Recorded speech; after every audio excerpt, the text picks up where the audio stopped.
बच्चों आज के वीडियो लेक्चर में जो हम टॉपिक पढ़ने जा रहे हैं वो है नेमिंग ऑफ एस्टर्स।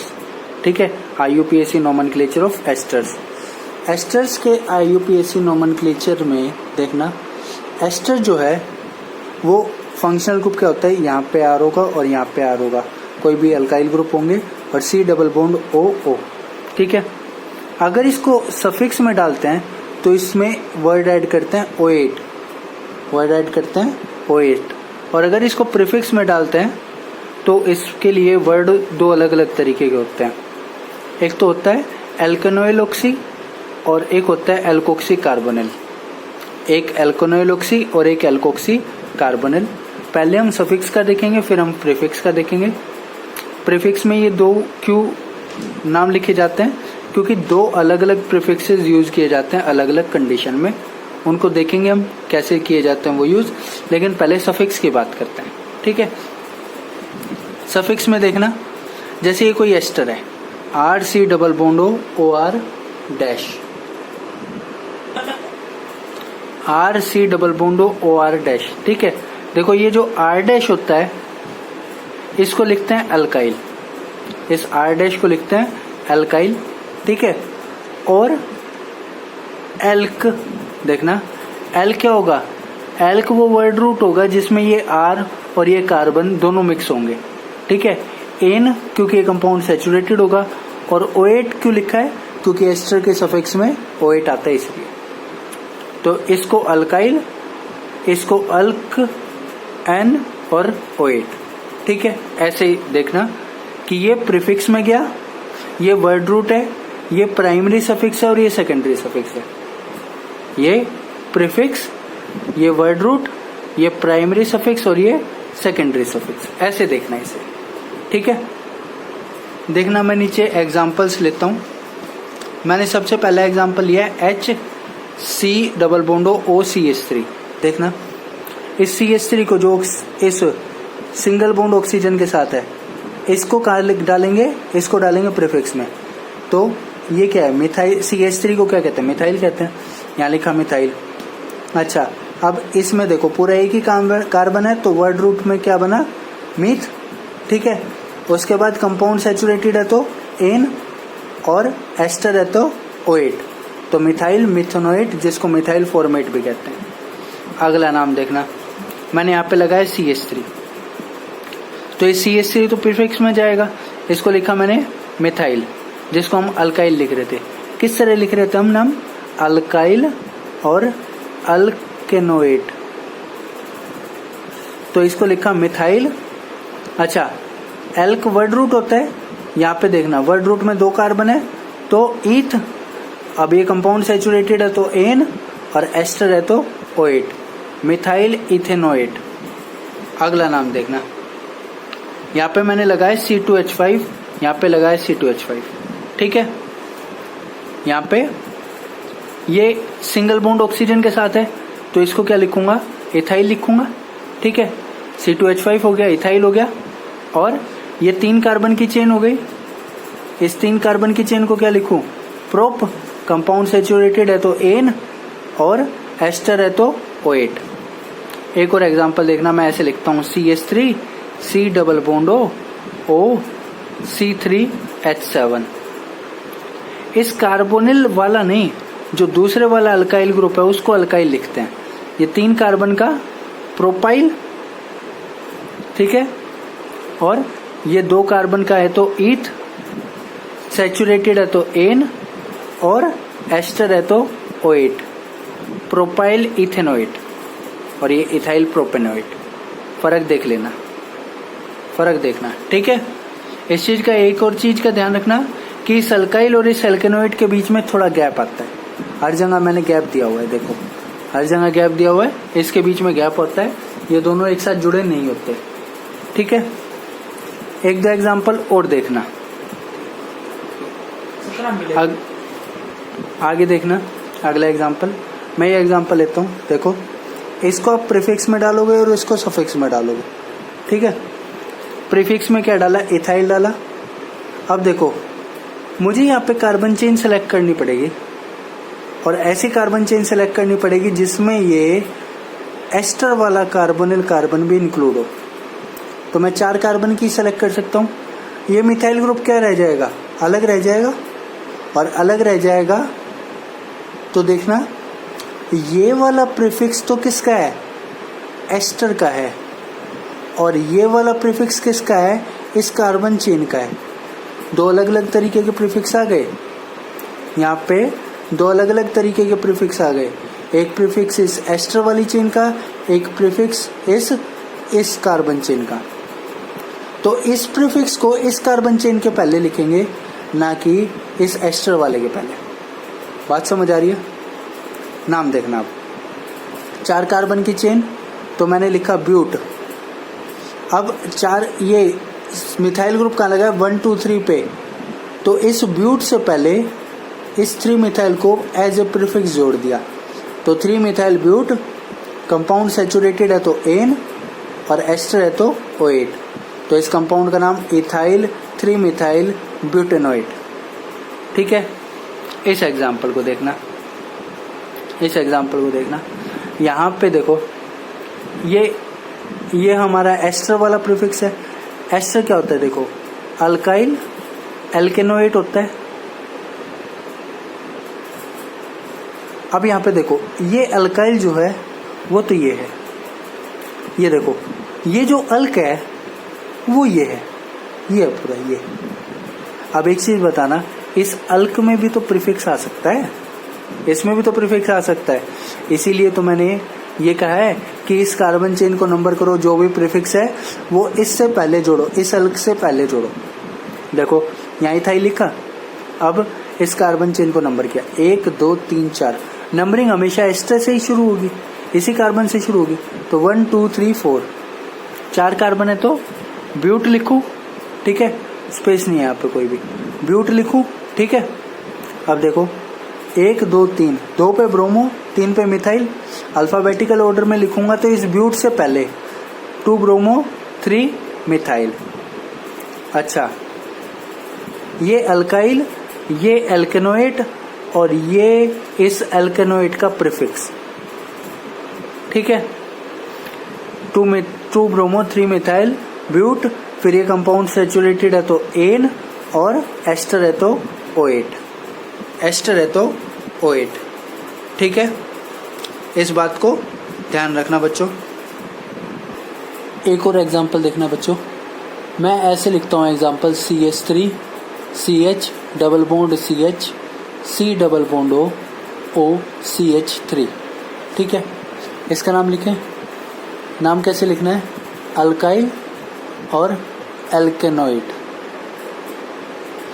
चीजें ध्यान रखना, ये प्रीफिक्स है इस ऑक्सीजन से जुड़े हुए के लिए, ये एल्क इस एस्टर वाले कार्बन को मिला के कार्बन चेन के लिए, एन अगर कंपाउंड सैचुरेटेड हो, इन अगर कंपाउंड में डबल बॉन्ड हो, ठीक है, क्योंकि यहाँ डबल बॉन्ड है तो इन लिखूंगा, और OH इस एस्टर के लिए। अब देखना, एक कार्बन का ये, तो इसको क्या लिखूं, मिथाइल लिखूं। अब इसके बाद यहाँ से देखो 1 2 3 4, 4 कार्बन की चेन है तो ब्यूट लिख दो। अब ये कंपाउंड जो ये अनसैचुरेटेड है तो ब्यूट क्या लिखूंगा, इन, ठीक है।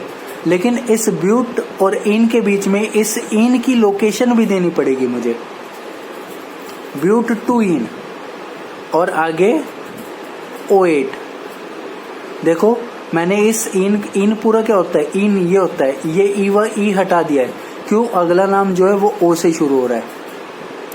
इस लोकेशन को मेंशन करना क्यों जरूरी है, इस लोकेशन को मेंशन करना इसलिए जरूरी है क्योंकि मैं इस डबल बॉन्ड को यहाँ भी लिख सकता हूँ। देखना CH2 double bond CH, CH2 C double bond O CH3, इसका ये आइसोमर हो गया, आइसोमर है, ठीक है, आइसोमर है।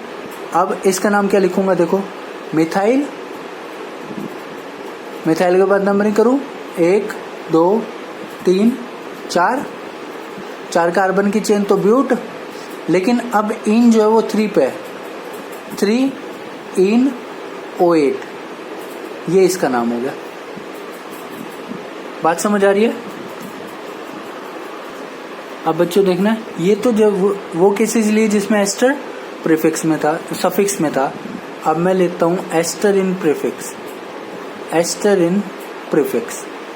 ठीक है, एस्टर को जब प्रीफिक्स में लूंगा तो एस्टर से कोई ज्यादा सीनियर फंक्शनल ग्रुप प्रेजेंट होगा, तभी तो वो senior functional group must be present, must be present.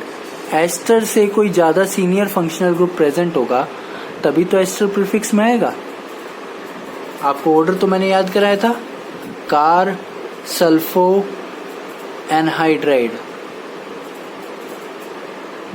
AC है कि अम्मा ने, ऑर्डर याद कराया था ना।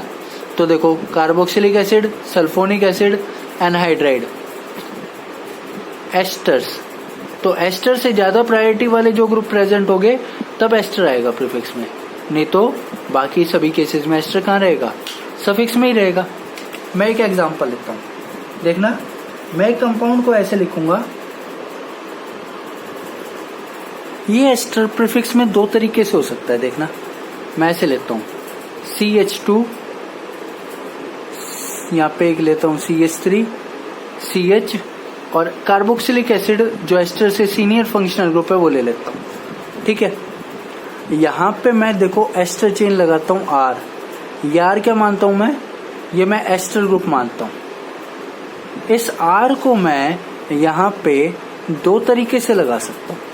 कैसे, देखना CH3, CH2, CH, C double bond O, OH, और यहाँ पे मैं एस्टर को लगाता हूँ O, C double bond O, CH3। मुझे बताना एस्टर चेन है, R C double bond O, OR, ester chain है। ठीक है, दूसरा देखना CH3, CH2, CH, C double bond O, OH, और C double bond O, O, CH3। मुझे बताना ये भी एस्टर चेन है, दोनों एस्टर चेन हो गई ना, बिल्कुल हो गई। ये भी एस्टर चेन है, ये भी एस्टर चेन है। अब दोनों को लिखने का तरीका अलग है, दोनों को लिखने का तरीका अलग है। देखना एक बार, ये मेजर फंक्शनल ग्रुप है तो मैं कार्बन की नंबरिंग यहाँ से 1 2 3 4 ऐसे ही करूंगा, और यहाँ पे भी 1 2 3 4 ऐसे ही करूंगा। इस एस्टर ग्रुप को कहाँ जोड़ूंगा, इस एस्टर ग्रुप को जोड़ूंगा, इस एस्टर ग्रुप को कहाँ जोड़ूंगा, प्रीफिक्स में। इस एस्टर ग्रुप को कहाँ जोड़ूंगा, प्रीफिक्स में। ठीक है, इतनी बात समझ आ रही है कि इनको मुझे प्रीफिक्स में जोड़ना पड़ेगा। अब देखना, इस पेरेंट से इस एस्टर को सब्स्टिट्यूएंट मान लूं, प्रीफिक्स में है तो सब्स्टिट्यूएंट मान लूं, तो मैं ये कहूंगा इस पेरेंट चेन से ये जो एस्टर सब्स्टिट्यूएंट है ये अलग अलग क्यों है, क्योंकि यहाँ पे देखो इस पेरेंट से ये कार्बोनिल कार्बन के थ्रू जुड़ा है और इस पेरेंट से ये ऑक्सीजन के थ्रू जुड़ा है, इसलिए अलग है, इसलिए अलग है। ठीक है, अब देखना इनका नाम कैसे देते हैं। इस पेरेंट का नाम तो करेंगे ही हम। इसका देखना, जब ये एस्टर ग्रुप इस पेरेंट चेन से ऑक्सीजन के थ्रू जुड़ा हो, लिखना इस बात को, जब एस्टर पेरेंट चेन से ऑक्सीजन के थ्रू जुड़ा हो, ऑक्सीजन के थ्रू जुड़ा हो, तो इस एस्टर ग्रुप का नाम लिखते हैं एल्केनोइल ऑक्सी, एल्केनोइल ऑक्सी। इस एल्केनोइल ऑक्सी में ये एल्क क्या है, ये एल्क उन नंबर ऑफ कार्बन की संख्या है जो इस एस्टर में है। जैसे यहाँ पे 2 कार्बन है तो इसका नाम क्या दूंगा, इथेनोइल ऑक्सी, इथेनोइल ऑक्सी। ठीक है, साथ ही साथ एक चीज देखना, ये सेकंड पोजीशन पे जुड़ा है तो यहाँ इसकी नंबरिंग में दूंगा 2 इथेनोइल ऑक्सी, ऐसे लिखा जाएगा। और यहाँ पे मैं ऐसे कहूंगा कि जब एस्टर ग्रुप पेरेंट चेन के साथ C डबल बॉन्ड O से जुड़ा हो, C डबल बॉन्ड O से जुड़ा हो, तो इसको कैसे लिखते हैं? इसको लिखते हैं एल्कोक्सी कार्बोनिल। इसको लिखते हैं एल्कोक्सी कार्बोनिल। इस एल्कोक्सी में क्या आता है? इस एल्कोक्सी में सिर्फ ये वाले कार्बन एटम जो इस ऑक्सीजन से सिंगल बॉन्ड से जुड़े वो आते हैं। क्यों? कार्बोनिल इसके लिए होता है, कार्बोनिल इसके लिए, एल्केनोइल ऑक्सी इसके लिए। ऐसे लिखूंगा इसको, जैसे इसका नाम लिखना चाहूं तो इसका होगा मिथोक्सी कार्बोनिल। और कौन सी पोजीशन पे जुड़ा है? ये सेकंड पोजीशन पे जुड़ा है, तो यहां सेकंड पे जोड़ दिया। ठीक है। अब इन कंपाउंड के पूरे नाम अगर मैं लिखना चाहूं तो देखना, यहां पे जो एस्टर ये सब्स्टिट्यूएंट है, सब्स्टिट्यूएंट का नाम। अब देखना, अगर मैं इन दोनों कंपाउंड्स के नाम लिखने चाहूं तो इन एस्टर ग्रुप्स को तो मैंने सब्स्टिट्यूएंट में डाल ही दिया। अब मुझे सिर्फ इस कंपाउंड का नाम लिखना है। ये क्या है? ब्यूटेनोइक एसिड है। और ये भी क्या है? ब्यूटेनोइक एसिड है। और इस एस्टर को सब्स्टिट्यूएंट प्रीफिक्स में ऐड करते हुए मैं इस कंपाउंड का नाम लिखूंगा 2-इथेनोइलॉक्सी ब्यूटेनोइक एसिड। और इसका नाम लिखूंगा, इस वाले एसिड का नाम लिखूंगा इस एस्टर को सब्स्टिट्यूएंट में डालते हुए, प्रीफिक्स में डालते हुए 2-मिथोक्सी कार्बोनिल ब्यूटेनोइक एसिड। सिर्फ इतना सा डिफरेंस समझना कि कैसे मैंने यहाँ पे एल्केनोइल ऑक्सी लिखा है और कैसे मैंने ये एल्कोक्सी कार्बोनिल लिखा है। एल्कोक्सी कार्बोनिल में ये कार्बोनिल अलग है और एल्कोक्सी मैंने इसके लिए लिखा है। एल्केनोइल ऑक्सी में ये एल्क मैंने इस कार्बोनिल कार्बन और इस CH3 दोनों के लिए लिखा है। इस डिफरेंस को ध्यान रखना बच्चों। मैं एक दो एग्जांपल और लेता हूं, देखना बच्चों। एक एग्जांपल तो मैं ये लेता हूं CH3 CH, उसके बाद यहाँ पे ले लेता हूं C double bond O C2H5, ठीक है, और COOH। और एक एग्जांपल मैं ले लेता हूं CH3 CH O C double bond O C2H5 और यहाँ पे COOH। अब देखो, पेरेंट मेरे को इसको बनाना पड़ेगा क्योंकि carboxylic acid major functional group है। यहाँ पे भी पेरेंट मुझे इसको बनाना पड़ेगा। और ये कैसे रहेगा? As a substituent. ये कैसे रहेगा? As a substituent. दोनों एस्टर ग्रुप है, दोनों एस्टर ग्रुप है, लेकिन फर्क है, एक में एस्टर पेरेंट से कार्बोनिल कार्बन के थ्रू जुड़ा है, एक में एस्टर जो है वो पेरेंट से ऑक्सीजन के थ्रू जुड़ा है। अब इसको कैसे लिखेंगे? देखो, इसको लिखेंगे, ये तो है एल्कोक्सी, ये है कार्बोनिल, ठीक है। और यहाँ पे नंबरिंग दो तो ये 1 2 3, ये सेकंड पोजीशन पर जुड़ा है। तो एल्कोक्सी में क्योंकि 2 कार्बन है तो मैं लिखूंगा 2, एल्कोक्सी पहले लिखा जाता है, एल्कोक्सी कार्बोनिल। कार्बोनिल को यहाँ बाद में लिखना, एल्कोक्सी कार्बोनिल, ठीक है। देखना, 2 पे एल्कोक्सी क्योंकि 2 कार्बन है तो ethoxy, 2 ethoxy carbonyl, 2 ethoxy carbonyl. और 3 कार्बन का एसिड है तो ब्यूटेनोइक एसिड, ब्यूटेनोइक एसिड। यहाँ गैप नहीं आएगा, इस बात का ध्यान रखना, ठीक है। यहाँ पे देखना, यहाँ पे ये तीनों कार्बन इंक्लूड होंगे नाम में और इसको लिखा जाता है एल्केनोइल ऑक्सी, एल्केनोइल ऑक्सी, साथ लिखना है इस ऑक्सी को, ठीक है। मैं लिखता हूँ यहाँ 3 कार्बन का है तो इसको क्या लिखूंगा? प्रोपेनोइल ऑक्सी, प्रोपेनोइल ऑक्सी। और ये 3 कार्बन का एसिड है, देखना 1 2 3, सेकेंड पोजीशन पे जुड़ा है प्रोपेनोइल ऑक्सी तो सेकेंड पे लगा दूंगा। और 3 कार्बन का एसिड है तो यहाँ पे मैंने छोटी सी गड़बड़ कर दी, 3 कार्बन का एसिड है, प्रोपेनोइक एसिड है, प्रोपेनोइक लिखना, 3 कार्बन का एसिड है तो प्रोपेनोइक एसिड है, 3 कार्बन का एसिड है तो प्रोपेनोइक एसिड है, इस बात को ध्यान रखना, ठीक है।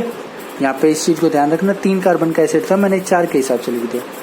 ठीक है, इस 4 के हिसाब से आप ऐसे लिख सकते हो कि यहाँ पे 1 कार्बन और बढ़ा लो, ये लो, ये ब्यूटेनोइक, सेम नाम रहेगा, बस यहाँ पे ब्यूटेनोइक लिख सकते हो।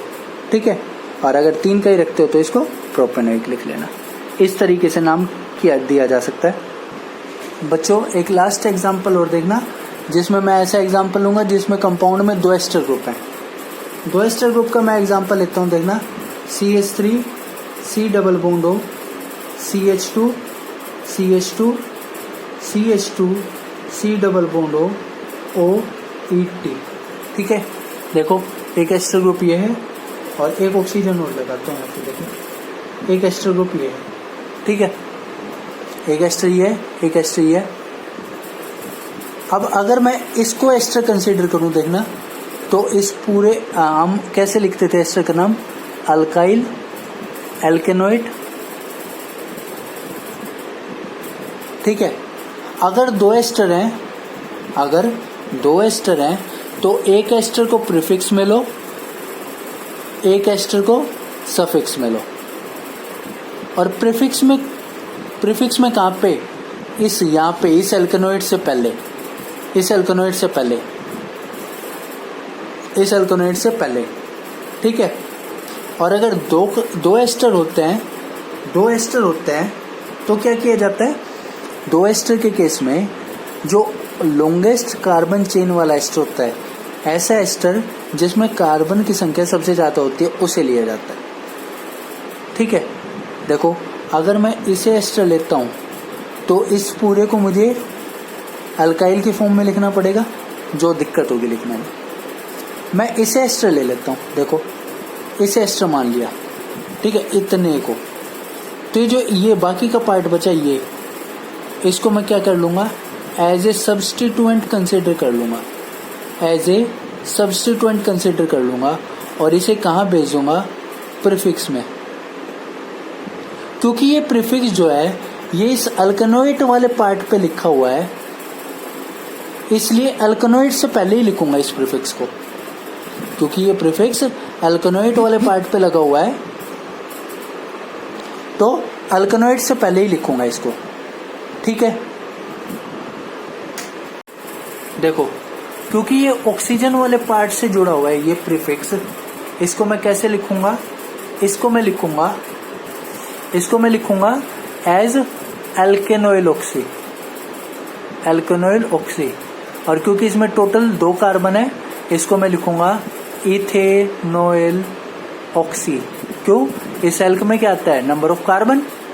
ठीक है, इसको लिखें, देखो यहाँ पे देखना, यहाँ पे क्या है, ये इथाइल है, तो इथाइल, ये कितने कार्बन की चेन होगी, 1 2 3 4 कार्बन की चेन होगी, और चौथे कार्बन पे प्रीफिक्स जुड़ा है। तो अगर मैं एक बार इस प्रीफिक्स को हाइड्रोजन मान लेता तो इसको क्या लिखता, इथाइल ब्यूटेनोएट। अब मुझे बताना है प्रीफिक्स कहाँ जुड़ा हुआ है, ये प्रीफिक्स इस ब्यूटेनोएट वाले पार्ट पे जुड़ा हुआ है। इस प्रीफिक्स की लोकेशन मेंशन करके इस ब्यूटेनोएट के आगे लिख दूं, और क्या लिख दूं इस कंपाउंड का पूरा नाम, इथाइल, उसके बाद 4 इथेनोइल ऑक्सी और ब्यूटेनोएट। इस तरह बच्चों हम किसी भी कंपाउंड में अगर 2 एस्टर हैं तो उसका नाम भी लिख सकते हैं। बाकी का बच्चों हम नेक्स्ट क्लास में पढ़ेंगे। Thank you students.